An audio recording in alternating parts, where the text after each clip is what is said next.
ಎಲ್ಲ ಆಹ್ವಾನಿತರೆ ಇವತ್ತು ಬೆಂಗಳೂರು ದಕ್ಷಿಣ ಲೋಕಸಭಾ ಕ್ಷೇತ್ರದ ಅಭ್ಯರ್ಥಿ ಸೌಮ್ಯ ರೆಡ್ಡಿ ಪರವಾಗಿ ಮತಯಾಚನೆ ಮಾಡೋದಕ್ಕೆ ಮತ್ತು ರಾಜ್ಯದ 28 ಕ್ಷೇತ್ರಗಳಲ್ಲೂ ಕೂಡ ಕಾಂಗ್ರೆಸ್ ಪಕ್ಷದ 28 ಅಭ್ಯರ್ಥಿಗಳು ಗೆಲ್ಲಬೇಕು ಅಂತ ಪ್ರಚಾರ ಮಾಡೋದಕ್ಕೆ ಇವತ್ತು ಪ್ರಿಯಾಂಕಾ ಗಾಂಧಿ ಅವರು ಬಂದಿದ್ದಾರೆ. 28ಕ್ಕೆ 28 ಯಾಕೆ ಗೆಲ್ಲಬೇಕು ಅಂತ ಹೇಳಿದಾರೆ ಅಂದರೆ DK ಸುರೇಶ್ ಅವರು ಬಿಟ್ಟು ಉಳಿದಿರ್ತಕ್ಕಂಥ 27 ಜನ ಸಂಸದರು ಬಿಜೆಪಿ, ಇನ್ನೊಬ್ಬರು JDS, ಇನ್ನೊಬ್ಬರು ಬಿಜೆಪಿ ಬೆಂಬಲಿತ ರಾಜ್ಯದ ಜನರ ಪರ ಅವರು ನಿಂತಿಲ್ಲ. ಉದಾಹರಣೆಗೆ ನಮಗೆ ಬರ 223 ತಾಲೂಕಲ್ಲಿ ಬರ ಬಂದು 7 ತಿಂಗಳಾಯಿತು. ಕೇಂದ್ರಕ್ಕೆ ಮನವಿ ಸಲ್ಲಿಸಿ ನಮ್ಮ ಕೂಗು ಕೇಂದ್ರಕ್ಕೆ ಕೇಳಿಸಲಿಲ್ಲ. ಮತ್ತು ಸುಪ್ರೀಂ ಕೋರ್ಟ್ಗೆ ಕೇಸ್ ಹಾಕಿದ ಮೇಲೆ ನಿನ್ನೆ ಸುಪ್ರೀಂ ಕೋರ್ಟ್ ಮುಂದೆ ಪರಿಹಾರ ಕೊಡ್ತೀವಿ ಅಂತ ಹೇಳ್ತಾ ಇದ್ದಾರೆ. ಈ ಸಂದರ್ಭದಲ್ಲಿ ಯಾವ ಲೋಕಸಭಾ ಸದಸ್ಯರು DK ಸುರೇಶ್ ಅವರು ಬಿಟ್ಟರು ಮಾತಾಡಲಿಲ್ಲ. ಎರಡನೇದಾಗಿ ನಮ್ಮ ರಾಜ್ಯದಿಂದ 4,34,000 ಕೋಟಿ ಕೇಂದ್ರಕ್ಕೆ ಟ್ಯಾಕ್ಸ್ ಹೋಗ್ತಾ ಇದೆ. ಆದರೆ ನಮ್ಗೆ ಬರ್ತಾ ಇರ್ತಕ್ಕಂಥದ್ದು 13%. 3,90,000 ಕೋಟಿ ಕೇಂದ್ರ ಸರ್ಕಾರ ಉಳಿಸ್ಕೊಳ್ಳುತ್ತೆ. ಇದು ನಮ್ಗೆ ಅನ್ಯಾಯ ಆಗಿದೆ ಅಂತೇಳಿ ನಮ್ಮ ಮುಖ್ಯಮಂತ್ರಿಗಳು, ಉಪಮುಖ್ಯಮಂತ್ರಿಗಳು ಕೇಂದ್ರ ಜೊತೆ ಅನೇಕ ಬಾರಿ ಚರ್ಚೆ ಮಾಡಿದ್ರು ಕೂಡ ನಮಗೆ ಏನು ಅಲ್ಲಿಂದ ಪ್ರಯೋಜನ ಆಗಲಿಲ್ಲ. ಆದರೆ ಇಂಥ ಸಂದರ್ಭದಲ್ಲೂ ಕೂಡ ಯಾವುದೇ ಲೋಕಸಭಾ ಸದಸ್ಯರು ಮಾತಾಡಲಿಲ್ಲ. ಮೂರನೇದಾಗಿ ಮೇಕೆದಾಟು, ನಮ್ಮ ಹಿಂದೆ ಉಪಮುಖ್ಯಮಂತ್ರಿಗಳಾಗಿದ್ದ ನಮ್ಮ DK ಶಿವಕುಮಾರ್ ಅವರು ಮೇಕೆದಾಟು ಅಣೆಕಟ್ಟು ಕಟ್ಟೋದಕ್ಕೆ ಕೇಂದ್ರಕ್ಕೆ ಪ್ರಸ್ತಾವನೆ ಸಲ್ಲಿಸಿದ್ರು. 5 ವರ್ಷ ಆಯಿತು. ಇದುವರೆಗೂ ಕೂಡ ಆ ಪ್ರಸ್ತಾವನೆಯನ್ನ ಕೇಂದ್ರ ಸರ್ಕಾರ ಪೂರೈಸ್ತಿಲ್ಲ. ಅಂದರೆ ಈ ಸಂದರ್ಭದಲ್ಲೂ ಕೂಡ ನಮ್ಮ ಯಾವುದೇ ಲೋಕಸಭಾ ಸದಸ್ಯರು ಸ್ಪಂದಿಸಲಿಲ್ಲ.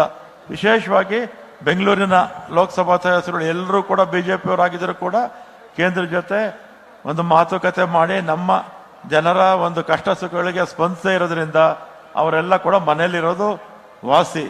ಆದ್ದರಿಂದ ಸೌಮ್ಯ ರೆಡ್ಡಿನ ಗೆಲ್ಲಿಸಿ, ಮನ್ಸೂರ್ ಅವ್ರನ್ನ ಗೆಲ್ಲಿಸಿ, ನಮ್ಮ ರಾಜೀವ್ ಗೌಡ್ರನ್ನ ಗೆಲ್ಲಿಸಿ, ಸುರೇಶ್ ಅವ್ರನ್ನ ಗೆಲ್ಲಿಸಿ 28ಕ್ಕೆ 28 ಕ್ಷೇತ್ರಗಳಲ್ಲೂ ಕಾಂಗ್ರೆಸ್ ಪಕ್ಷದ ಲೋಕಸಭಾ ಸದಸ್ಯರು ಆಯ್ಕೆ ಆಗಬರಲಿ ಅಂತೇಳಿ ಈಗ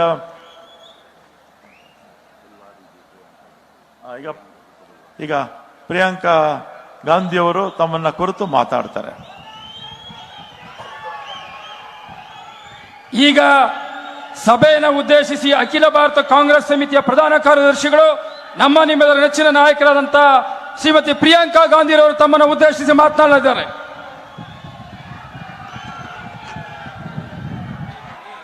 सबसे पहले तो मैं आपसे माफी मांगती हूं कि मुझे देर हो गई. यहाँ के एयरपोर्ट पे हम लैंड नहीं कर पाए, इसलिए हमें थोड़ी देर हो गई. आप सबने इतनी देर से इंतजार किया, इतनी गर्मी में बैठे रहे, इसके लिए मैं आपकी बहुत बहुत आभारी हूं. धन्यवाद. ಮೊದಲನೇದಾಗಿ ತಮ್ಮೆಲ್ಲರನ್ನು ನಾನು ಕ್ಷಮೆ ಕೇಳಕ್ಕೆ ಇಷ್ಟಪಡ್ತೀನಿ. ಯಾಕಂದ್ರೆ ಅಷ್ಟೊತ್ತಿಂದ ನನಗೋಸ್ಕರ ಕಾಯ್ತಾ ಇದ್ದೀರಾ. ಆದರೆ ಆ ಪ್ರೀತಿ ವಿಶ್ವಾಸದಿಂದ ಕಾಯ್ತಾ ಇರೋದಕ್ಕೆ ನಾನು ಬಹಳ ನನ್ನ ಧನ್ಯವಾದಗಳನ್ನ ಸಲ್ಲಿಸಕ್ಕೆ ಇಷ್ಟಪಡ್ತೀನಿ. श्री DK शिव कुमार जी, श्री रणदीप सुरजेवाला जी, श्री रामलिंग रेड्डी जी, श्री KJ जॉर्ज जी, श्री जमीर अहमद जी, श्री प्रिया कृष्णा जी, श्री AC श्रीनिवास जी, श्री उमापति गौड़ा जी, श्री रहमान खान जी, मंच पर उपस्थित सभी नेतागण, सभी कार्यकर्ता, सभी पदाधिकारी, मेरी प्यारी बहनों, मेरे प्यारे भाई, आप सबको का इस सभा में बहुत बहुत स्वागत. ವೇದಿಕೆಯಲ್ಲಿ ಆಸೀನರಾಗಿರುವಂತ ಎಲ್ಲ ನಮ್ಮ ನಾಯಕರು ಹಾಗೂ ನನ್ನ ಪ್ರೀತಿಯ ಅಕ್ಕ ತಂಗಿರು, ಅಣ್ಣ ತಮ್ಮಂದಿರಿಗೆ ನನ್ನ ನಮಸ್ಕಾರಗಳು. यहाँ मैं कुछ महीनों पहले ही आई थी. प्रदेश के चुनाव थे, उस प्रचार के लिए मैं आई थी. मैंने बेंगलोर में भी काफ़ी सभाएं की और बहुत खुशी के साथ और गर्व के साथ मैं कह सकती हूं कि आपने कांग्रेस की सरकार चुनी और जो गारंटी कांग्रेस पार्टी ने आपको सरकार बनाने से पहले दी थी, वो आज आप अपनी आंखों के सामने पूरी होती हुई देख रहे हैं. ನಾವು ಕೆಲವು ತಿಂಗಳು ಹಿಂದೆ ನಾನಿಲ್ಲಿ ಬಂದು ತಮ್ಮೆಲ್ಲರ ಜೊತೆ ಮಾತಾಡಿ ಬಹಳ ಸಭೆಗಳು ಮಾಡಿ ಹೋಗಿದ್ದೆ ಚುನಾವಣೆ ಮುಂಚಿತವಾಗಿ. ಆಮೇಲೆ ಚುನಾವಣೆ ಆದ್ಮೇಲೆ ತಾವು ಕಾಂಗ್ರೆಸ್ ಪಕ್ಷಕ್ಕೆ ಆಶೀರ್ವಾದ ಮಾಡಿ ನಮಗೆ ಸರ್ಕಾರ ತಂದು ಕೊಟ್ಟಿದ್ದು ನಂಗೆ ಬಹಳ ಖುಷಿ ಆಗುವಂತ ವಿಷಯ. ये सरकार जो प्रदेश में बनी है ये आपकी सरकार है। आपने देखा कि गृह लक्ष्मी योजना के तहत 1,25,00,000 महिलाओं को हर महीने 2,000 रुपए मिल रहे हैं।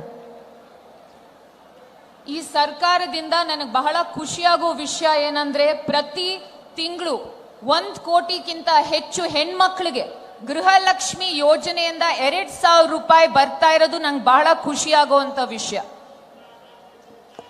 गृह ज्योति योजना के तहत 200 यूनिट बिजली की बिल में आपको फ्री मिलते हैं। ಗೃಹ ಜ್ಯೋತಿ ಯೋಜನೆಯಿಂದ ಪ್ರತಿಯೊಂದು ಮನೆಗೆ 200 ಯೂನಿಟ್ ಎಲೆಕ್ಟ್ರಿಸಿಟಿ ಉಚಿತವಾಗಿ ಸಿಗ್ತಾ ಇದೆ. अन्न भाग्य में 4.5 करोड़ के लगभग लोगों को राशन मिल रहा है।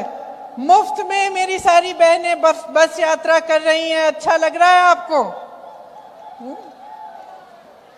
ಅನ್ನಭಾಗ್ಯ ಯೋಜನೆಯಿಂದ 4 ಕೋಟಿಗಿಂತ ಹೆಚ್ಚು ಕುಟುಂಬಗಳಿಗೆ ಇವತ್ತು ಅಕ್ಕಿ ಮತ್ತೆ ರೇಷನ್ ಸಿಗ್ತಾ ಇದೆ. ಮತ್ತೆ ಶಕ್ತಿ ಯೋಜನೆಯಿಂದ ನಮ್ಮ ಅಕ್ಕ ತಂಗಿರು ಉಚಿತವಾಗಿ ಬಸ್ಸಲ್ಲಿ ಪ್ರಯಾಣ ಮಾಡ್ತಾ ಇದ್ದಾರೆ. ಚೆನ್ನಾಗ್ ಅನ್ಸತ್ತಾ, ಖುಷಿ ಆಗತ್ತಾ ಅಂತ ಕೇಳ್ತಾ ಇದ್ದಾರೆ ತಮ್ಮನ್ನ.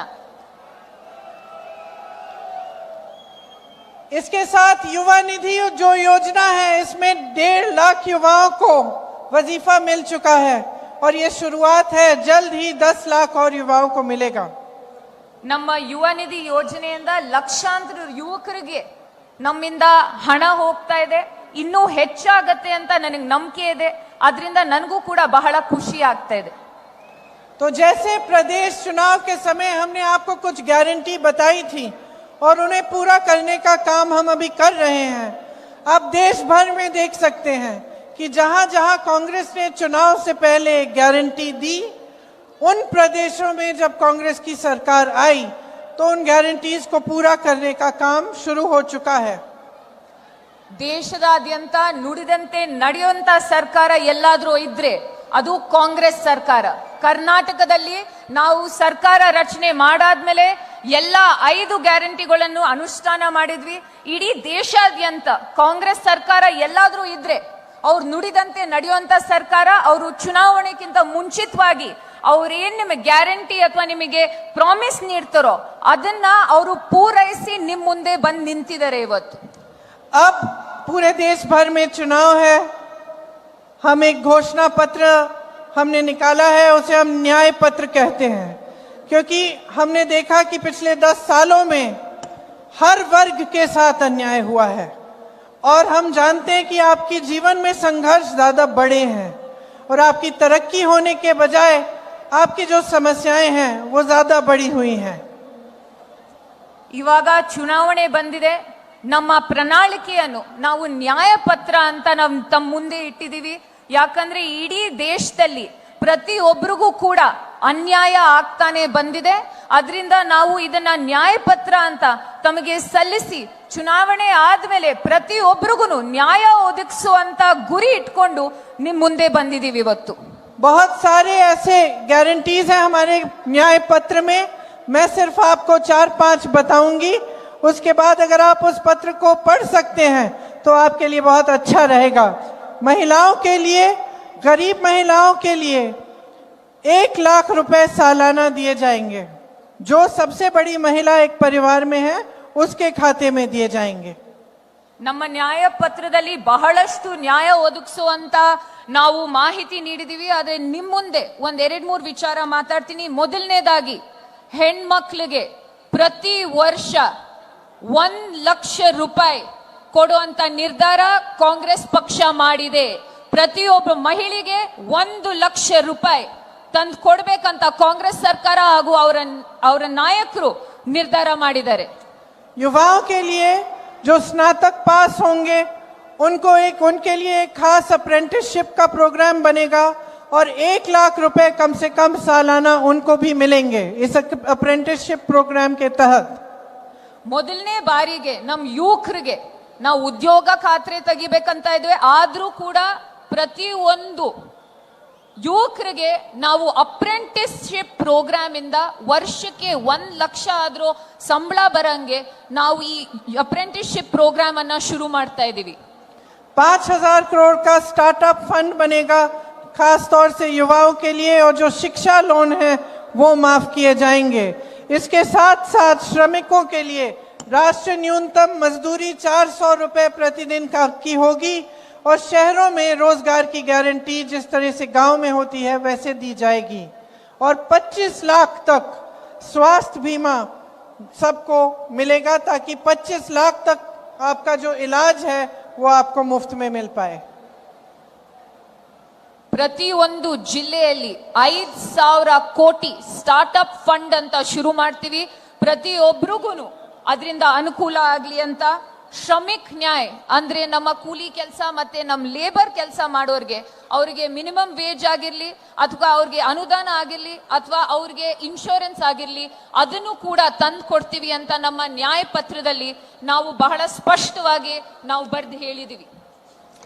देखिए, मैं आपको ज्यादा कष्ट नहीं देना चाहती, ज्यादा लंबी बात नहीं करना चाहती, लेकिन कुछ बातचीत मैं जरूर आपसे इस बारे में करना चाहती हूं कि आज देश के सामने और आपके सामने 2 बड़े बड़े मसले हैं. सबसे पहला तो ये है कि आपके जो जीवन में जो संघर्ष हो रहा है और जो समस्याएं हैं इनको हल करने की बात, और दूसरा जो मसला है वो कि आज देश में क्या परिस्थितियां बन रही हैं, देश की राजनीति कैसे है, और हम देश के भविष्य को किस तरह से देख रहे हैं. तो इन दोनों मसलों पे मैं थोड़ी सी आपसे बात करना चाहती हूँ. ನಾನು ಬಹಳಷ್ಟು ಸಮಯ ತಗೊಳ್ಳಲ್ಲ, ಯಾಕಂದ್ರೆ ಬಹಳಷ್ಟು ಕಾಯಿಸ್ತೇನೆ ತಮ್ಮನ್ನೆಲ್ಲ. ಆದ್ರೆ ಇವತ್ತು ದೇಶದಲ್ಲಿ ಇರೋದು 2 ವ್ಯೂಗಳು. ಮೊದಲನೇದಾಗಿ ತಮ್ಮೆಲ್ಲರಿಗೂ ಗೊತ್ತು ಯಾವ ರೀತಿ ಬಡಸ್ತನ ಅಥವಾ ಬೆಲೆ ಏರಿಕೆ ಅಥವಾ ನಿಮ್ಗೆ ಏನ್ ಕಷ್ಟ ಆಗ್ತಾ ಇದೆ ಅಂತ ನಾವೆಲ್ಲರೂ ನೋಡ್ತಾ ಇದೀವಿ.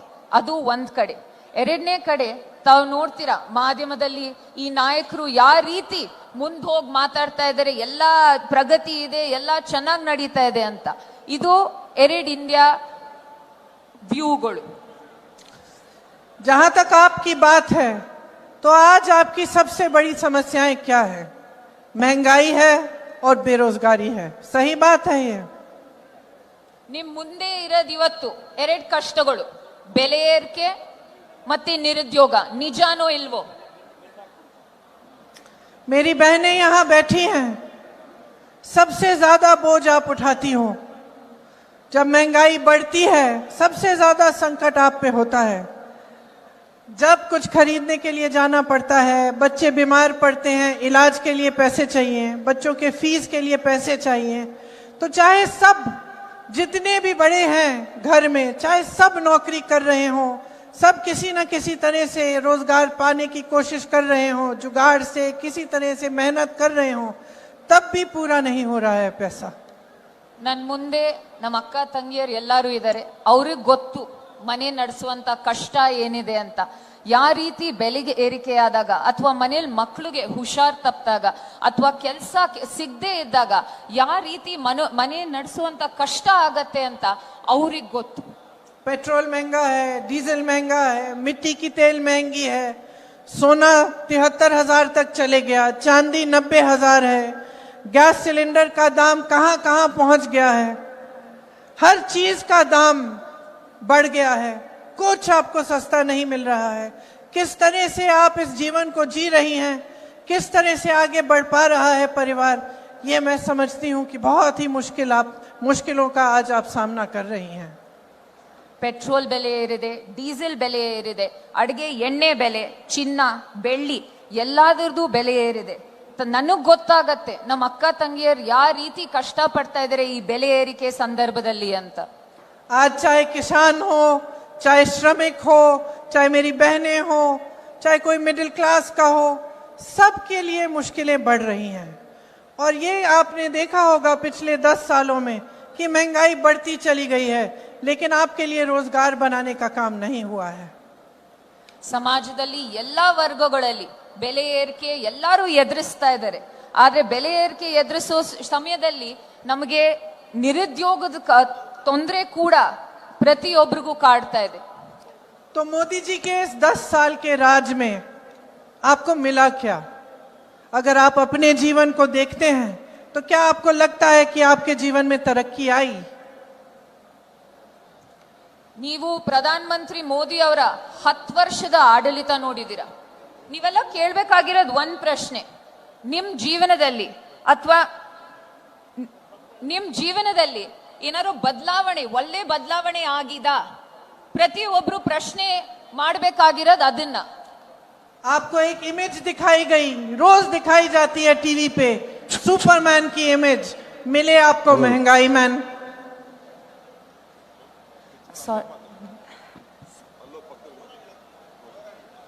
Come here.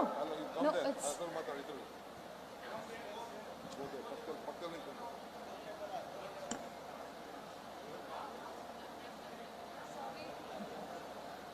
No problem. You want to use that? You want to use one of these? I'm okay. Use this. No, ma'am.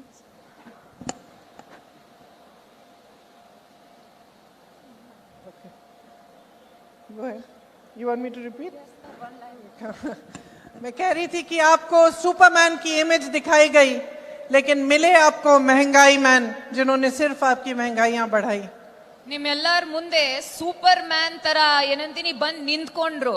ಆದ್ರೆ ನಿಜಾಂಶ ಏನಂದ್ರೆ ಅವ್ರು ಸೂಪರ್ ಮ್ಯಾನ್ ಅಲ್ಲ, ಅವ್ರ ಬೆಲೆ ಏರಿಕೆ ಅಥವಾ ಮೆಹಂಗಾಯಿ ಮ್ಯಾನ್ ಆಗಿ ನಿಂತಿದ್ದಾರೆ ನಿಮ್ಮೆಲ್ಲರ ಮುಂದೆ. दरअसल सच्चाई ये है कि इन 10 सालों में सरकार आपके लिए नहीं चली. चाहे आपको टीवी पे, होर्डिंग्स पे, मीडिया कुछ भी दिखाए, सच्चाई ये है जो आप जी रहे हैं. सच्चाई ये है कि आपके जीवन में तरक्की नहीं आई. ನಿಜಾಂಶ ಏನಂದ್ರೆ ಇವತ್ತು ನೀವ್ ಟಿವಿಲಿ ಅಥವಾ ಮಾಧ್ಯಮಗಳಲ್ಲಿ ನೋಡೋ ಅಚ್ಚೇ ದಿನ ಅಥವಾ ದೊಡ್ಡ ಪ್ರಗತಿ ಅಂತ ನಾವ್ ಜೀವನ ಇವತ್ತು ನಾವ್ ನಡೆಸ್ತಾ ಇಲ್ಲ. ನಿಜಾಂಶ ಏನಂದ್ರೆ ತಾವ್ ಎಲ್ಲಾರು ಪ್ರತಿಯೊಬ್ರು ತಾವ್ ಪಡ್ತಾ ಇರೋ ಕಷ್ಟ, ತಮ್ಮಲ್ಲಿರೋ ತೊಂದರೆಗಳು, ಅದೇ ಇವತ್ತಿನ ನಿಜಾಂಶ, ಅದೇ ನಾವ್ ನೋಡ್ತಾ ಇರುವಂತ ಚಿತ್ರಣ. प्रधानमंत्री जी के कुछ गिने चुने मित्र हैं, बड़े बड़े खरबपति हैं, उनके लिए सारी नीतियां बनाई जा रही हैं. ಪ್ರಧಾನ ಮಂತ್ರಿ ಅವ್ರದ್ದು ಸ್ವಲ್ಪ ಬಹಳ ಮುಖ್ಯವಾದಂತ ಸ್ನೇಹಿತರಿದ್ದಾರೆ. ಆ ಸ್ನೇಹಿತರ ಕಂಡ್ರೆ ಎಷ್ಟ್ ಇಷ್ಟ ಅಂದ್ರೆ ಪ್ರಧಾನ ಮಂತ್ರಿ ಅವ್ರಿಗೆ, ಅವ್ರಿಗೋಸ್ಕರ ಈ ದೇಶದ ನೀತಿ ನಿಯಮಗಳನ್ನೇ ಬದಲಾಯಿಸ್ತಾ ಇದ್ದಾರೆ. देश का लोहा, कोयला, बिजली, सड़कें, हवाई अड्डे, बंदरगाह, देश के हाईवे, देश के PSUs की सारी ताकत सब इन्हीं लोगों को दी जा रही है. ಈ ದೇಶದ ಕರೆಂಟ್ ಆಗಿರ್ಬೋದು, ಕೋಲ್ ಆಗಿರ್ಬೋದು, ಏರ್ಪೋರ್ಟ್ಗಳಾಗಿರ್ಬೋದು, ನಮ್ಮ ಪಬ್ಲಿಕ್ ಸೆಕ್ಟರ್ ಅಂಡರ್ಟೇಕಿಂಗ್ಗಳು ಏನೇ ಆಗಿದ್ರು ಅದನ್ನೆಲ್ಲ ನರೇಂದ್ರ ಮೋದಿ ಅವರು ಅವ್ರ ಸ್ನೇಹಿತರು ಪಾಲ್ ಮಾಡ್ತಾ ಇದ್ದಾರೆ ಇವತ್ತು.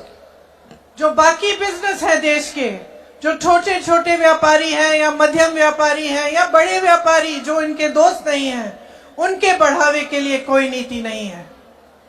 ಇವತ್ತಿನ ನಿಜಾಂಶ ಏನಂದ್ರೆ ನಮ್ಮ ಸಣ್ಣ ಪುಟ್ಟ ಉದ್ಯಮಿಗಳು, ಈ ದೇಶದ ಬೆನ್ನೆಲುಬಾಗಿರುವಂತ ಸಣ್ಣ ಪುಟ್ಟ ಉದ್ಯಮಿಗಳಿಗೆ ಏನು ಸಹಾಯ ಬರ್ತಾ ಇಲ್ಲ. ಇವತ್ತು ಅವರು ಸಣ್ಣ ಪುಟ್ಟ ಉದ್ಯಮಿಗಳು, ನಮ್ಮ ದೇಶ ನಡೆಸೋ ಉದ್ಯಮಿಗಳಿಗೆ ನಾವ್ ತೊಂದರೆ ಕೊಟ್ಟು ಇವತ್ತು ಅವ್ರಿಗಂತೂ ಏನು ಸಹಾಯ ಮಾಡಿಲ್ಲ ಈ ಪ್ರಧಾನ ಮಂತ್ರಿ ಮೋದಿ ಅವರು. गरीबों के लिए नहीं है, मिडिल क्लास के लिए नहीं है, श्रमिकों के लिए, किसानों के लिए कोई ऐसी स्कीम्स नहीं है जो आपको आगे बढ़ाए. अगर स्कीम बनती भी है तो 5 किलो राशन देने की स्कीम या कुछ ऐसी चीज जिससे आप अपने पैरों पे खड़े नहीं होंगे, लेकिन आपको कुछ कुछ थोड़ा थोड़ा दिया जाएगा ताकि आप चुप रहें.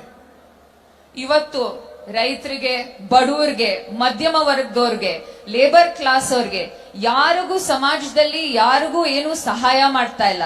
ಏನಾದ್ರೂ ಸಹಾಯ ಮಾಡಿದ್ರೆ 5 kg ಅನ್ನ ಅಥವಾ ಸಣ್ಣ ಪುಟ್ಟ ಅಕ್ಕಿ ಅಥವಾ ಸಣ್ಣ ಪುಟ್ಟ ಸ್ಕೀಮ್ಗಳಲ್ಲಿ ತಮಗ್ ಕೊಟ್ಟಿ ತಮಗ್ ತೃಪ್ತಿ ಪಡಿಸುವಂತ ಪ್ರಯತ್ನ ಒಂದ್ ಮಾತ್ರ ಮಾಡ್ತಾ ಇದ್ದಾರೆ ನರೇಂದ್ರ ಮೋದಿ ಅವರು. हर स्तर पर लोकतंत्र को कमजोर करने की कोशिशें होती हैं. आपके अधिकार कमजोर किए जाते हैं. आज संविधान बदलने की बात हो रही है. संविधान बदलने से क्या होगा? आप ही के अधिकार कमजोर होंगे, आप ही की मजबूती कम होगी, क्योंकि संविधान के तहत इस देश में हर इंसान को चाहे वो महिला हो, पुरुष हो, किसी भी जाति का, किसी भी धर्म का हो, चाहे वो किसान हो, चाहे प्रधानमंत्री हो, सबको समान अधिकार मिलता है। ಇವತ್ತು ಪ್ರಜಾಪ್ರಭುತ್ವವನ್ನು ವೀಕ್ ಮಾಡಕ್ ಹೊರಟಿದ್ದಾರೆ. ಎರಡನೇದಾಗಿ ತಮ್ಮ ಅಧಿಕಾರ ಮತ್ತೆ ತಮಗೆ ಸಾಂವಿಧಾನಿಕ ಏನ್ ಹಕ್ಕುಗಳಿದ್ವೋ ಅದನ್ನ ಕಮ್ಮಿ ಮಾಡ್ತಾ ಇದ್ದಾರೆ. ಆಮೇಲೆ ಇವ್ರುಗಳು ಸಂವಿಧಾನವನ್ನೇ ಬದಲಾಯಿಸಕ್ ನಿಂತಿರುವಂತ ಪಕ್ಷ. ಸಂವಿಧಾನ ಬದಲಾಯಿದ್ರೆ ಯಾರಿಗ್ ತೊಂದರೆ ಆಗತ್ತೆ? ಪ್ರಜಾಪ್ರಭುತ್ವದಲ್ಲಿ ಸಂವಿಧಾನ ಬದಲಾದ್ರೆ ತಮ್ ಎಲ್ಲಾರ್ಗೂ ಹಕ್ಕಿರೋ ಹಕ್ಕುಗಳು, ಸಾಂವಿಧಾನಿಕ ಹಕ್ಕುಗಳನ್ನ ಕಿತ್ಕೋತಾರೆ. ಆಮೇಲೆ ಕಿತ್ಕೊಳ್ಳುವಂತ ಪ್ರಯತ್ನ ಆಗ್ಲೇ ಶುರುವಾಗಿದೆ, ಇನ್ನೂ ಹೆಚ್ಚು ಮಾಡ್ತಾರೆ ಬರೋ ದಿವಸಗಳಲ್ಲಿ. शायद इस देश में पहली बार ऐसा हुआ होगा कि चुनाव से पहले दो मुख्यमंत्रियों को गिरफ्तार किया गया है। किसी एक देश की सबसे बड़ी पार्टी के बैंक अकाउंट बंद किए गए हैं और पूरे विपक्ष पे एक भयंकर हमला हो रहा है। प्रधानमंत्री सुबह से शाम तक यही कहते रहते हैं कि पूरी दुनिया भ्रष्ट है, सारे नेता भ्रष्ट हैं, सिर्फ वही एक ईमानदार और पाक हैं। ಇವತ್ತು ದೇಶದ ಇತಿಹಾಸದಲ್ಲಿ ಮೊದಲನೇ ಬಾರಿಗೆ ಎರಡೆರಡು ಮುಖ್ಯಮಂತ್ರಿಗಳನ್ನ ಜೈಲಿಗೆ ಹಾಕಿದ್ದಾರೆ. ಇವತ್ ನೋಡ್ತೀರಾ, ದೇಶದ ಅತಿ ದೊಡ್ಡ ರಾಜಕೀಯ ಪಕ್ಷದ್ದು ಅಕೌಂಟ್ ನ ಬಂದ್ ಮಾಡಿದ್ದಾರೆ. ಪ್ರಧಾನ ಮಂತ್ರಿ ಅವ್ರಿಗೆ ಏನ್ ಅನ್ಸಿದೆ ಅಂದ್ರೆ, ಇಡೀ ದೇಶದಲ್ಲಿ ಮತ್ತೆ ಭೂಮಿ ಮತ್ತೆ ಪ್ರಪಂಚದಲ್ಲಿ ಎಲ್ಲಾರು ಭ್ರಷ್ಟರು ಇರೋದು ಒಬ್ರೆ, ಭ್ರಷ್ಟರಾಗದೆ ಇರೋರು, ಕರಪ್ಷನ್ ಫ್ರೀ ಅಂತ ಯಾರು ಇದ್ರೆ ಒಬ್ರೆ ಅನ್ಕೊಂಡಿದ್ದಾರೆ ನರೇಂದ್ರ ಮೋದಿ ಅವರು. लेकिन कुछ समय पहले उन्होंने एक स्कीम बनाई, इलेक्टोरल बॉन्ड्स की स्कीम, जिसके तहत जो भी राजनीतिक दल को चंदा दे रहा था उसका नाम गुप्त रहता था। ಇವಾಗ ತಮ್ಗೆಲ್ಲರಿಗೂ ಗೊತ್ತಿರೋ ಹಾಗೆ ಅವ್ರ ಸರ್ಕಾರ ಮತ್ತೆ ಅವ್ರ ನೇತೃತ್ವದಲ್ಲಿ ಒಂದು ಎಲೆಕ್ಟ್ರಲ್ ಬಾಂಡ್ ಅಂತ ಒಂದು ಸ್ಕೀಮ್ ತಂದ್ರು. ಆ ಸ್ಕೀಮ್ ಅಲ್ಲಿ ಏನಂದ್ರೆ, ತಾವ್ ಎಷ್ಟೇ ದುಡ್ಡು ಕೊಟ್ರು, ಯಾವ ರೀತಿ ಚಂದಾ ವಸೂಲಿ ಆದ್ರೂ ಕೂಡ ಯಾರು ಕೊಟ್ಟಿದ್ದಾರೆ, ಎಷ್ಟು ಕೊಟ್ಟಿದ್ದಾರೆ ಅಂತ ಯಾರಿಗೂ ಗೊತ್ತಾಗ್ತಾ ಇರ್ಲಿಲ್ಲ. सुप्रीम कोर्ट ने कहा कि यह गलत स्कीम है, इसको पारदर्शी बनाओ, जिसने जिसको चंदा दी है उसकी लिस्ट निकलनी चाहिए। तो पहले तो सरकार ने मना कर दिया कि लिस्ट नहीं मिल रही है, फिर सुप्रीम कोर्ट ने डांटा तो वो लिस्ट निकली, और जब लिस्ट निकली तो नरेंद्र मोदी जी की भाजपा की पूरी असलियत इस देश के सामने आ चुकी है। ನಮ್ ಸುಪ್ರೀಂ ಕೋರ್ಟ್ ಹೇಳ್ತು, ತಾವ್ ಎಲ್ಲಾರ್ಗೂ ತೆರೆದಿಡ್ಬೇಕು ಯಾರ್ಯಾರು ಏನಂತೀನಿ ಈ ಎಲೆಕ್ಟ್ರಲ್ ಬಾಂಡ್ ಅಲ್ಲಿ ಫಂಡ್ ನೀಡಿದ್ದಾರೆ ಅಂತ. ಸರ್ಕಾರ ಹೇಳ್ತು ನಾವು ಕೊಡಲ್ಲ, ನಮ್ಮ ಹತ್ರ ಇಲ್ಲ ಅಂತ. ಸುಪ್ರೀಂ ಕೋರ್ಟ್ ಪುನಃ ಕೇಳಿದಾಗ ಅವ್ರು ಎಲ್ಲ ಬಂದು ತೆರೆದಿಟ್ಟು ಯಾರು ಯಾವ ಪಕ್ಷಕ್ಕೆ ಎಷ್ಟು ಕೊಟ್ಟಿದ್ದಾರೆ ಅಂತ ನೋಡಿದಾಗ, ಯಾರಿಂದ ಚಂದಾ ವಸೂಲಿ ಆಯ್ತು, ಯಾರು ಎಷ್ಟು ಕೊಟ್ರು ಅಂತ ಇಡೀ ದೇಶದ ಮುಂದೆನೆ ತೆರೆದಿಟ್ಟು ಎಲ್ಲಾರ್ಗೂ ಗೊತ್ತಾಯ್ತು ಯಾವ ಪಕ್ಷ ಚಂದಾ ವಸೂಲಿ ಮಾಡ್ತಿತ್ತು ಅಂತ. चंदा की स्कीम नहीं थी, ये वसूली की स्कीम थी। जिसने चंदा दिया उसकी एक अनोखी कहानी थी। किसी पे छापा मारा, चंदा लिया, छापे बंद। किसी पे केस डाले, चंदा लिया, केस बंद। किसी ने कोविड की वैक्सीन बनाई, उसने चंदा दिया। किसी ने वो गुजरात का पुल बनाया जो टूट कर गिर पड़ा, उसने भी चंदा दिया। किसी ऐसी कंपनी ने चंदा दिया जिसकी 150 करोड़ तक के तकरीबन मुनाफा है और चंदा दे रहे 1100 करोड़ का। ಈ ಚಂದ ಅಲ್ಲ, ಇದು ವಸೂಲಿ ಆಗಿತ್ತು.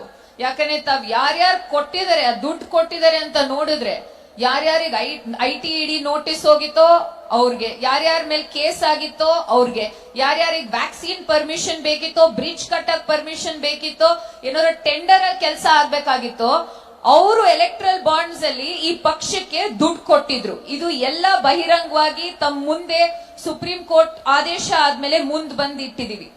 पूरी तरह से काले धन को सफेद करने की स्कीम है ये। ಇದು ಬೇರೆ ಏನು ಅಲ್ಲ, ಕಪ್ ಹಣವನ್ನು ವೈಟ್ ಮಾಡಿ ತಂದು ಕ್ಲೀನ್ ಆಗಿ ಮುಂದ್ ಉಪಯೋಗಿಸಕ್ ಆಗಿರುವಂತ ಷಡ್ಯಂತ್ರ ಇದು. और भाजपा ने तो इतना मजाक समझ रखा है, वो सोचते हैं कि कुछ भी कर लेंगे, पब्लिक को पता नहीं चलेगा। एक पूरी सर्विस, जैसे आप जाते हैं ना लॉन्ड्री सर्विस में, फुल सर्विस देते हैं। वॉशिंग मशीन है, उसमें काला धन डालो, सफेद निकलता है। मनी लॉन्ड्रिंग की मशीन है, स्टेन रिमूवल की सर्विस मिल रही है। किसी को भ्रष्ट कहते इसने हजारों करोड़ों का किया है घोटाला, भाजपा को ज्वाइन करता है, जिस दिन ज्वाइन करता है तो कहते हैं कि ये ईमानदार आदमी है। ಇವರೆಲ್ಲ ಅನ್ಕೊಂಡಿರೋದೇನಂದ್ರೆ ಅವ್ರು ಏನೇ ಮಾಡಿದ್ರು ನಮ್ಗಳು ಗೊತ್ತಾಗಲ್ಲ ಅಂತ. ಬಿಜೆಪಿ ಅವರು ಇವತ್ ಒಂದ್ ವಾಷಿಂಗ್ ಮಿಷಿನ್ ತೆರೆದಿಟ್ಟಿದ್ದಾರೆ. ತಾವೆಲ್ಲ ನೋಡಿದೀರಾ ವಾಷಿಂಗ್ ಮಿಷಿನ್ ಯಾವ ರೀತಿ ನಡೆಯುತ್ತೆ ಅಂತ. ಅದ್ರೊಳಗೆ ಏನಂತೀನಿ, ನೀವು ಬ್ಲಾಕ್ ಮನಿ ಹಾಕಿ ಹೊರಗಡೆ ವೈಟ್ ಬರುತ್ತೆ, ನೀವು ಭ್ರಷ್ಟರನ್ನ ಹಾಕಿ ಹೊರಗಡೆ ಕ್ಲೀನ್ ಆಗಿ ಬರ್ತಾರೆ. ಆಮೇಲೆ ಬಿಜೆಪಿ ಅವರೇ ಹೇಳಿರ್ತಾರೆ ಸಾವಿರ ಕೋಟಿ ಹಗರಣ ಮಾಡಿದಾರೆ ಈ ರಾಜಕಾರಣಿಗಳಂತ. ಆದ್ರೆ ಆ ರಾಜಕಾರಣಿಗಳು ಬಿಜೆಪಿ ಸೇರ್ಕೊಂಡಾಗ ವಾಷಿಂಗ್ ಮಿಷಿನ್ ಒಳಗೆ ಹೋಗಿ ಹೊರಗೆ ಕ್ಲೀನ್ ಆಗಿ ಬರ್ತಾರೆ. बेसिक इशू क्या है? बैंगलोर का एग्जाम्पल लीजिए। आपकी जो शहर है वो देश का गौरव होना चाहिए और है भी। यहाँ एक विजन के तहत बनी थी। मुझे याद है मैं छोटी थी, मेरे पिताजी बात करते थे उस समय कि बैंगलोर और हैदराबाद में टेक्नोलॉजी का हब बनना चाहिए। और आगे जाके बहुत लोगों ने काम किया, मेहनत की और ये टेक्नोलॉजी के हब बने। यहाँ से इतनी कैपेबिलिटी है, इतनी टैलेंट है, पूरे देश भर में आपने भेजा है लोगों को, पूरे देश को दुनिया जानती है बैंगलोर को। ಬೆಂಗಳೂರು ಯಾವ ತರ ಸಿಟಿ ಅಂದ್ರೆ, ನಮ್ ತಂದೆಯವರು ಕೂಡ, ನನ್ ಚಿಕ್ಕೋಳಿದಾಗ ನನಗಿನ್ನೂ ಜ್ಞಾಪಕ ಇದೆ, ನಮ್ ತಂದೆಯವರು ಬೆಂಗಳೂರು ಮತ್ತೆ ಹೈದರಾಬಾದ್ ಬಗ್ಗೆ ಯಾವ ರೀತಿ ವಿಷನ್ ಇರೋ ಸಿಟಿ, ಯಾವ ರೀತಿ ಮುಂದ್ ಹೋಗ್ತಾ ಟೆಕ್ ಹಬ್ ಆಗತ್ತೆ ಅಂತ ಅದ್ರ ಬಗ್ಗೆ ಮಾತನಾಡ್ತಿದ್ರು. ಇವತ್ ಬೆಂಗಳೂರನ್ ತಾವೇ ನೋಡಿ ಬೇಕಾರೆ, ಬೆಂಗಳೂರಲ್ಲಿ ಯಾವ ರೀತಿ ನಮ್ ಯುವಕರು ಇಡೀ ದೇಶಾದ್ಯಂತ ಹೋಗಿ ಸೇವೆ ಸಲ್ಲಿಸ್ತಾರೆ, ಬಹಳ ಏನಂತೀನಿ ಬೇರೆ ಫೀಲ್ಡ್ಗಳಲ್ಲಿ. देश भर से यहाँ लोग नौकरी ढूंढने के लिए आते हैं। यहाँ मल्टीनेशनल्स हैं, बड़े बड़े संस्थान हैं, आईआईटी है, आईआईएम है, आईआईएससी है, इसरो, डीआरडीओ, एचएएल, ये सारे यहाँ हैं। स्टार्टअप्स भी यहाँ सबसे ज्यादा हैं। सब चीजों का संगम है ये बैंगलोर। ಇಡೀ ದೇಶದ ಎಲ್ಲಾ ಕಡೆಯಿಂದ ಯುವಕರು ಬೆಂಗಳೂರಿಗೆ ಬರ್ತಾರೆ. ಬೆಂಗಳೂರಿಗೆ ಬಂದೆ ಯಾಕೆ ಬೆಂಗಳೂರಿಗೆ ಬರ್ತಾರೆ ಅಂದ್ರೆ, ಇಸ್ರೋ, HAL, DRDO, ನಮ್ದು IISC, IIM,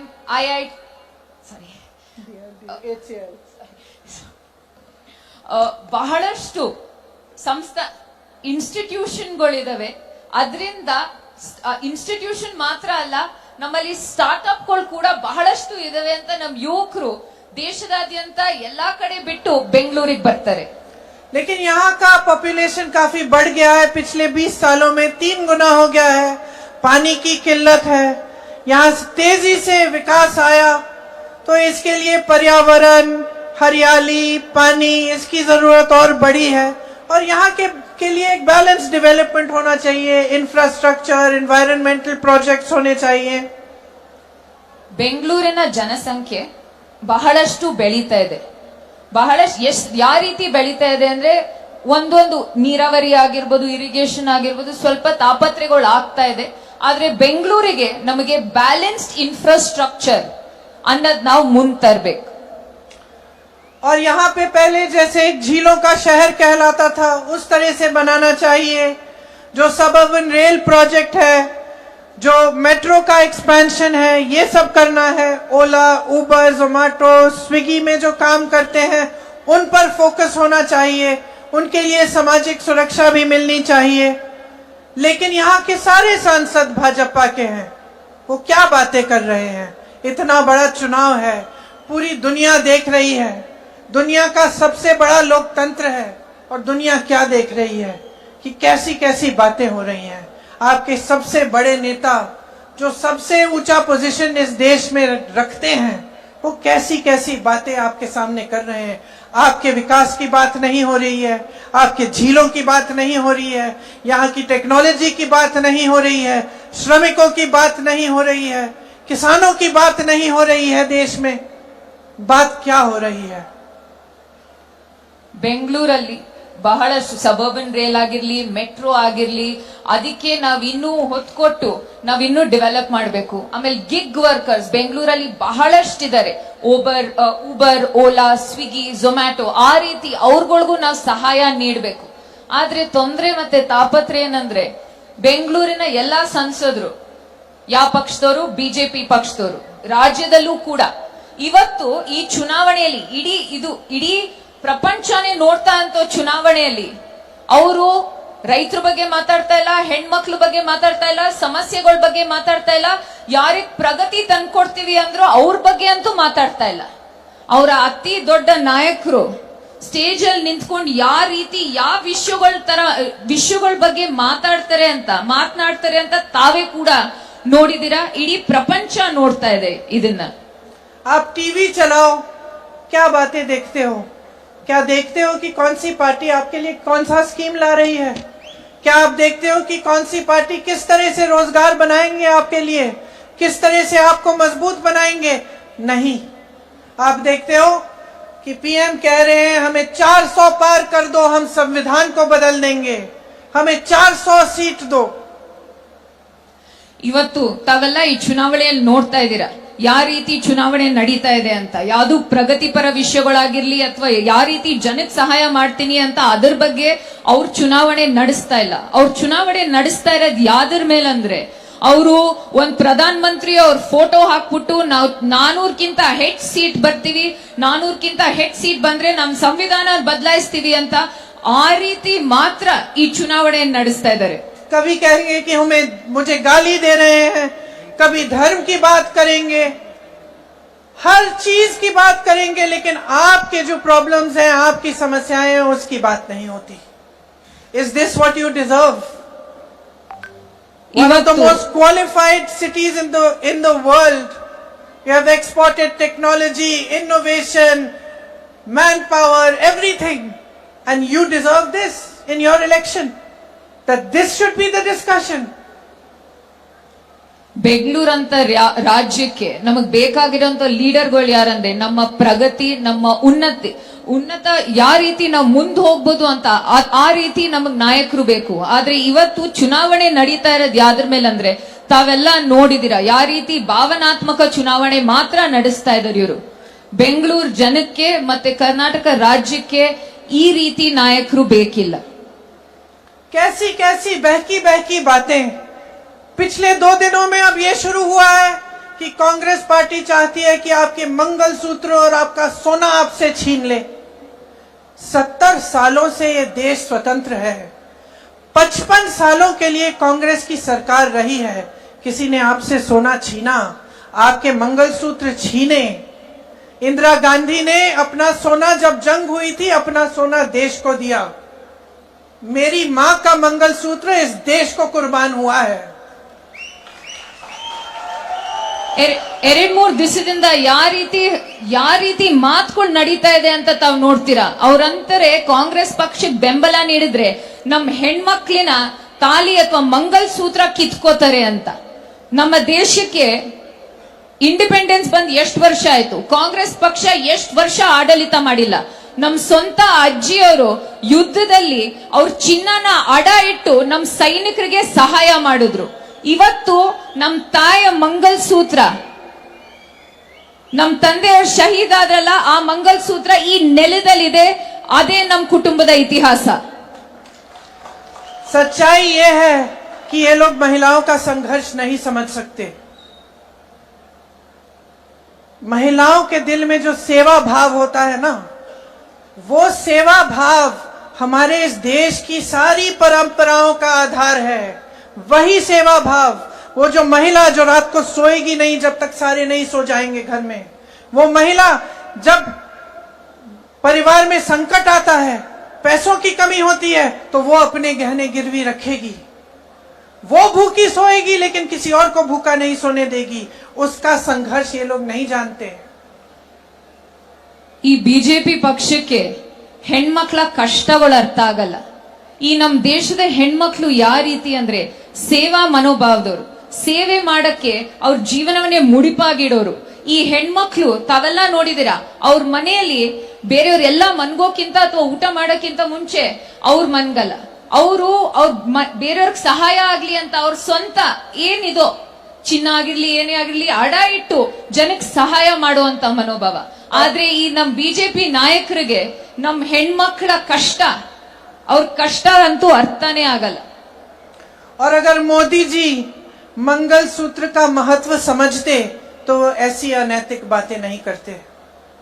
ಪ್ರಧಾನ ಮಂತ್ರಿ ಮೋದಿ ಅವರಿಗೆ ಆ ನಮ್ಮ ಮಾಂಗಲ್ಯ ಸರದ್ದು ವ್ಯಾಲ್ಯೂ ಗೊತ್ತಿದ್ದಿದ್ರೆ ಈ ರೀತಿ ಅಂತೂ ಮಾತನಾಡ್ತಿರ್ಲಿಲ್ಲ. किसान पर कर्ज चढ़ता है तो उसकी पत्नी अपने मंगलसूत्र को गिरवी रखती है।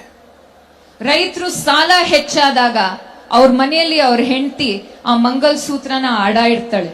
बच्चों की शादी होती है या दवाई की जरूरत होती है तो महिलाएं अपने गहने गिरवी रखती हैं।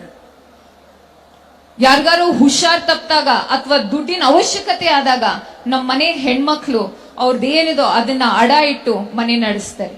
ये बात ये लोग नहीं समझते और इसका प्रमाण ये है कि जब नोटबंदी हुई और महिलाओं की बचत इन्होंने ली, इन्होंने कहा कि बैंकों में पहुंचाओ, तब मोदी जी कहां थे?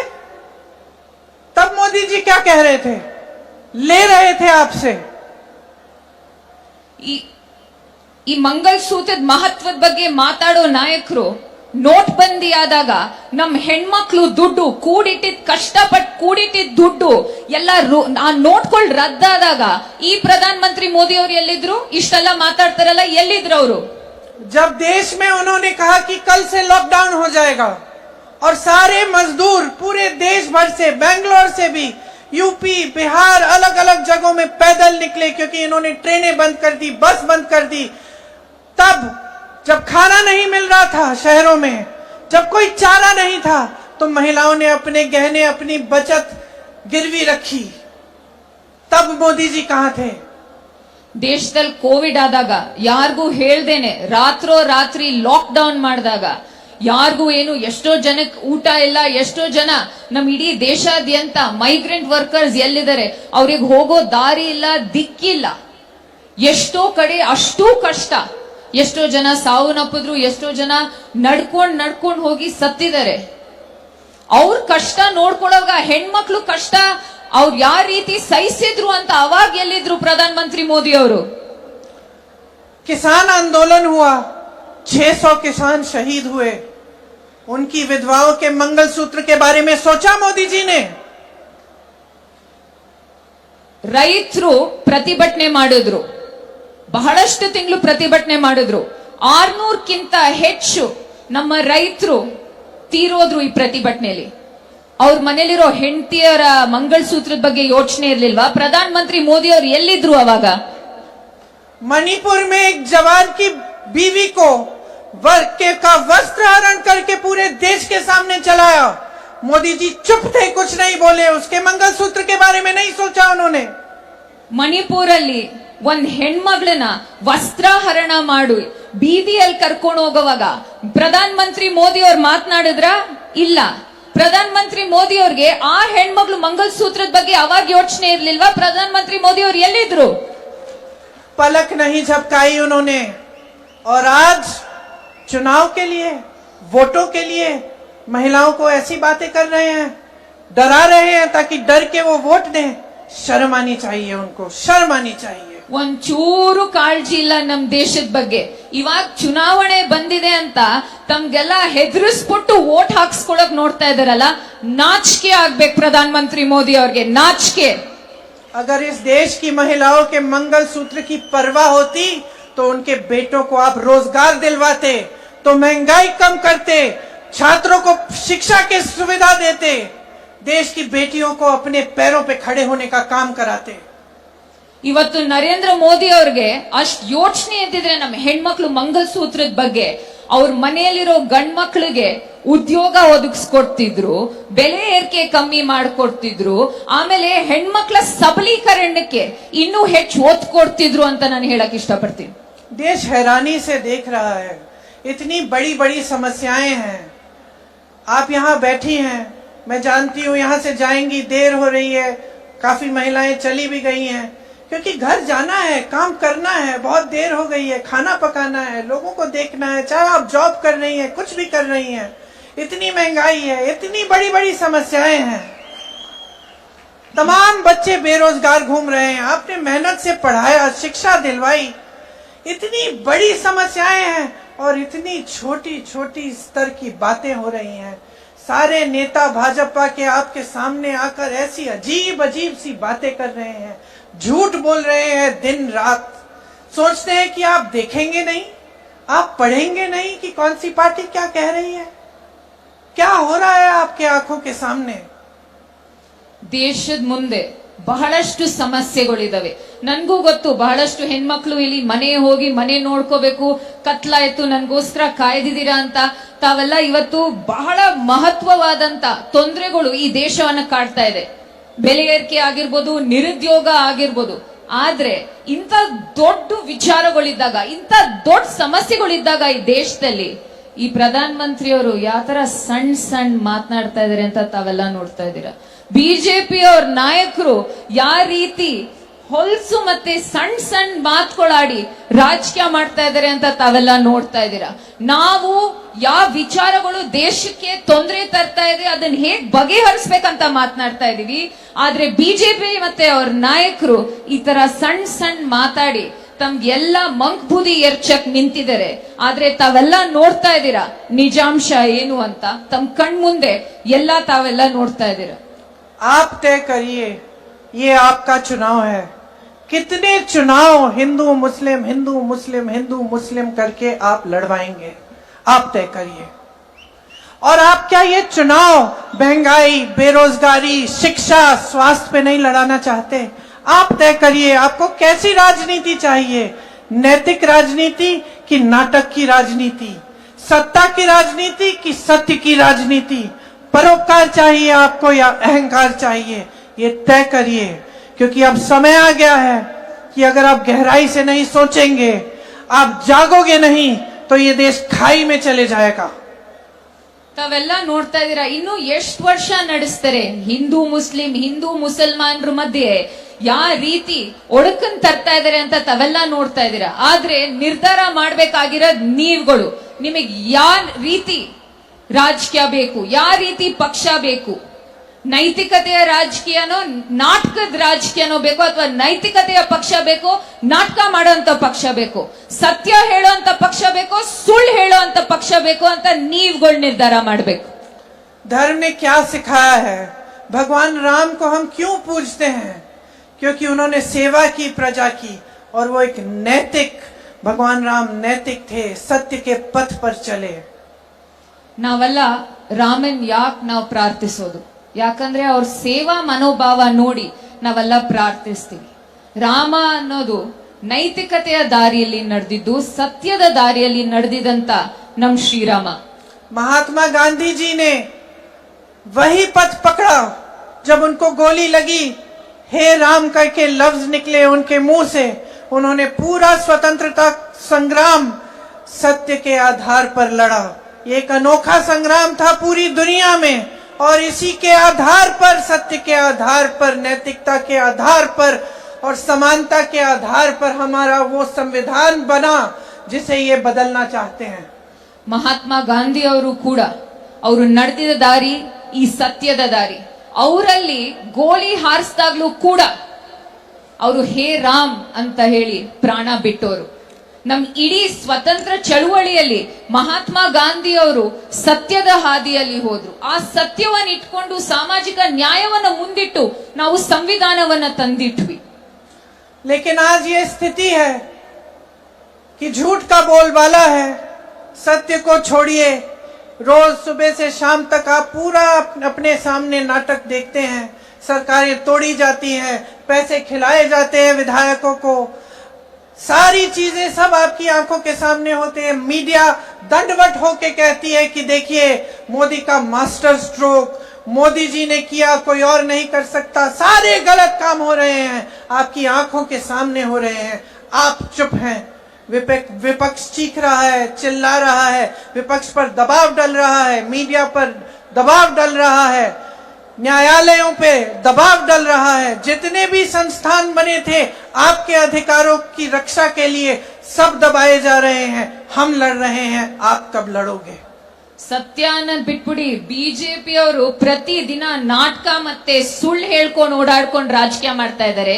ಪ್ರತಿಯೊಬ್ಬರಿಗೂ ಗೊತ್ತು ಈ ನಿಜಾಂಶ ಏನು ಅಂತ, ಏನ್ ತಾಪತ್ರೆಗಳು ತಮ್ಮನ್ನೆಲ್ಲ ಕಾಡ್ತಾ ಇದೆ ಅಂತ ತಮ್ಗೆಲ್ಲರಿಗೂ ಗೊತ್ತು.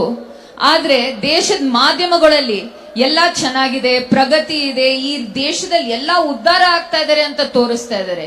ಇವತ್ತು ನರೇಂದ್ರ ಮೋದಿ ವಿಪಕ್ಷದ ನಾಯಕರು ಮಾತ್ರ ಅಲ್ಲ, ಮಾಧ್ಯಮಗಳಾಗಿರ್ಲಿ, ವಿಪಕ್ಷ ಆಗಿರ್ಲಿ, ಉನ್ನತ ನ್ಯಾಯಾಲಯ ಆಗಿರ್ಲಿ, ಪ್ರತಿ ಒಬ್ರು ಮೇಲೆ ಪ್ರೆಷರ್ ತಂದು ಏನ್ ಸಾಧಿಸಕ್ ನೋಡ್ತಾ ಇದಾರೆ ಅಂತ ನೀವ್ ನೋಡ್ತಾ ಇದ್ದೀರಾ. ಆದ್ರೆ ನಿಮ್ ಹಕ್ಕಗೋಸ್ಕರ ಯಾರೋ ಹೋರಾಟ ಮಾಡಂಗಿದ್ರೆ ನಾವ್ ನಿಮ್ ಪರ ಯಾವತ್ತೂ ನಿಂತಿರ್ತೀವಿ.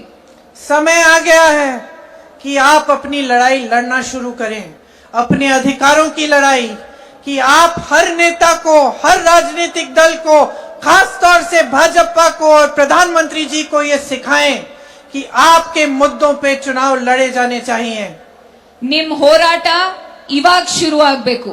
ನೀವು ಹೋರಾಟದ ಹಾದಿಲಿ ಮುಂದೋಗಿ ನೀವು ಪ್ರತಿ ಒಂದು ನಾಯಕರಿಗೆ ಈ ಚುನಾವಣೆಯಲ್ಲಿ ತೋರಿಸ್ಕೊಡ್ಬೇಕಾಗಿರೋದೇನಂದ್ರೆ, ಈ ಚುನಾವಣೆ ನಮ್ಗೇನ್ ಕಾಡ್ತಾ ಇದೆ, ಏನ್ ಇಶ್ಯೂಸ್ ಇದೆ ಅದರ ಮೇಲೆ ನಡಿಬೇಕು. ನಮ್ಗೇನ್ ತೊಂದರೆ ಇದೆ, ಈ ದೇಶಕ್ಕೆ ಏನಾಗಿದೆ ಅದರ ಮೇಲೆ ನಡಿಬೇಕು ಅಂತ ತಾವು ತಕ್ಕ ಪಾಠವನ್ನ ಕಲಿಸ್ಕೊಡ್ಬೇಕು. मैं मोदी जी को चुनौती देती हूँ, इस चुनाव को महंगाई, बेरोजगारी, शिक्षा की सुविधाएं, स्वास्थ्य की सुविधाएं पे लड़ के देखें. ನಾನ್ ನರೇಂದ್ರ ಮೋದಿ ಅವ್ರಿಗೊಂದು ಚಾಲೆಂಜ್ ಕೊಡ್ತೀನಿ. ಇವತ್ತು ಈ ಎಲೆಕ್ಷನ್ ನ ಬೆಲೆ ಏರಿಕೆ, ನಿರುದ್ಯೋಗ, ಶಿಕ್ಷಣದಲ್ಲಿ ಆಗ್ತಾ ಇರೋ ಕೊರತೆಗಳು ಮತ್ತೆ ಹೆಲ್ತ್ ಅಲ್ಲಿರೋ ತೊಂದರೆಗಳ ಬಗ್ಗೆ ನೀವು ಎಲೆಕ್ಷನ್ ನ ಬಂದು ನೀವು ನಿಂತ್ಕೊಳ್ಳಿ ಅಂತ ನಾನು ಓಪನ್ ಚಾಲೆಂಜ್ ಕೊಡ್ತಾ ಇದ್ದೀನಿ. इन 10 सालों में क्या किया है आपके लिए, कौन सी तरक्की लाए हैं आपके जीवन में, यहाँ खड़े होकर ये बताएं. ಈ 10 ವರ್ಷದಲ್ಲಿ ನಿಮ್ ಜೀವನದಲ್ಲಿ ಏನ್ ಪ್ರಗತಿ ತಂದಿದ್ದಾರೆ, ನಿಮ್ಗೋಸ್ಕರ ಏನ್ ಮಾಡಿದ್ದಾರೆ ಅಂತ ಇಲ್ಲಿ ಬಂದ್ ನಿಂತ್ಕೊಂಡು ಮಾತಾಡ್ಬೇಕು ಪ್ರಧಾನ ಮಂತ್ರಿ ಮೋದಿ ಅವರು. और मैं आपको चुनौती देती हूँ, इस देश की जनता को, कि आप जागो, जागरूक बनो, मांगो अपना हक, अपने अधिकारों के लिए लड़ो और इस चुनाव को अपने बारे में बनाओ. ನಾನ್ ನಿಮ್ಗೆ ಎಲ್ಲಾರ್ಗೂ ಹೇಳೋದೇನಂದ್ರೆ, ಇದು ನಿಮ್ಮ ಹೋರಾಟ. ಈ ಚುನಾವಣೆ ನಿಮ್ಮ ಇಶ್ಯೂಸ್ ಮೇಲಾಗ್ಬೇಕು, ನಿಮಗ್ ಆಗ್ತಾರ ಅಂತ ಏನ್ ತೊಂದರೆಗಳಿದೋ ಅದರ ಮೇಲೆ ಆಗ್ಬೇಕು. ಇದೇ ನಿಮ್ಮ ಹೋರಾಟ. ನೀವೆಲ್ಲರೂ ಎದ್ದೇಳಿ ಎಚ್ಚರರಾಗಿ ಮುಂದ್ ಹೋಗಿ ಅಂತ ನಾನು ಹೇಳಕ್ ಇಷ್ಟಪಡ್ತೀನಿ. बहुत हो गया है, आपने बहुत देख लिया है, अब बदलाव लाओ, कांग्रेस के उम्मीदवारों को जिताओ. जैसे कर्नाटका में आपकी सरकार ने आपको काम करके दिखाया है और आगे भी आपको दिखाएगी, उसी तरह की सरकार केंद्र में लाओ, ताकि आपके मुद्दे सर्वोपरि हों और आप सर्वोपरि हों. ऐसा ही होना चाहिए लोकतंत्र में. आप बहुत ध्यान से यहाँ पे बैठे हैं मेरी बातों को सुनने के लिए, इसके लिए खासतौर से आप लोगों को बहुत बहुत धन्यवाद. जानती हूँ कि बहुत देर हो गई, आप सबको भी जाना है. एक बार मेरे साथ कहिए, जय हिंद. धन्यवाद. Why you understand? This message for you.